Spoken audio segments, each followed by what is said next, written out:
महाराष्ट्रातील ताज्या घडामोडी पाहण्यासाठी आजच आपल्या न्यूज 15 मराठी या चॅनलला यूट्यूबवर सबस्क्राईब करा।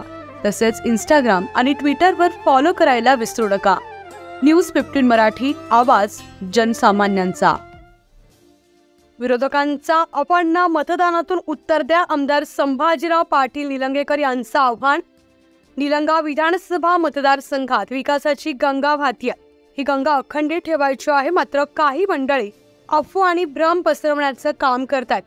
अशा अफवांना मतदानातून उत्तर द्या, कमळ चिन्हासमोरील बटन दाबून विकासाच्या गंगेला कौल द्या, असं आव्हान माजी मंत्री आमदार संभाजीराव पाटील निलंगेकर यांनी केलं। आमदार निलंगेकर यांची आशीर्वाद यात्रा बुधवारी मतदारसंघातील शिवपूर, कांबळगाव, कासलेवाडी, उमरदरा, वांजरखेडा, अंकुलगाम, हिंगोली, कमळगाव, तळेगाव दे, सुमठाणा, येरळ व उजेड्या गावात पोहोचली। ठिकठिकाणी यात्रेचं उत्स्फूर्त स्वागत झालं। गावागावात आशीर्वाद यात्रेवर पुष्पवृष्टी करण्यात आली आहे। आमदार निलंगेकर यांनी ग्रामदैवतांचं दर्शन घेतलं। शिवपूर येथील गुरुवर्य गोरक्षनाथ महाराज यांचंही दर्शन घेतलं। नागरिकांशी संवाद साधत आमदार निलंगेकर म्हणाले की आपण विकासाच्या मुद्द्यावर निवडणुकीला सामोरं जात आहोत।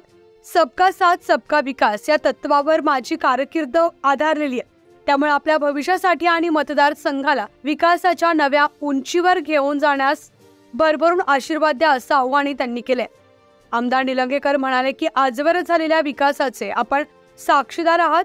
सुरू असणारी कामं पाहता तरी काही मंडळी कामं न झाल्याचा भ्रम पसरवतात। त्यांना त्यांची जागा दाखवणं आपलं कर्तव्य असून योग्य उमेदवार निवडणं ही तुमची जबाबदारी आहे। आज निर्णय घेण्याची वेळ आली असल्याचं सांगत हा मतदारसंघ कोणाच्या हातात द्यायचा याचा निर्णय करा। सर्व अफवांना कचऱ्याची टोपली दाखवा आणि 20 तारखेला कमळाच्या चिन्हासमोरील बटन दाबून मला आशीर्वाद द्या, असं आव्हानही आमदार निलंगेकर यांनी ठिकठिकाणी बोलताना केलंय। सगर गवंडी समाज व राष्ट्रीय बहुजन पार्टीचा पाठिंबा।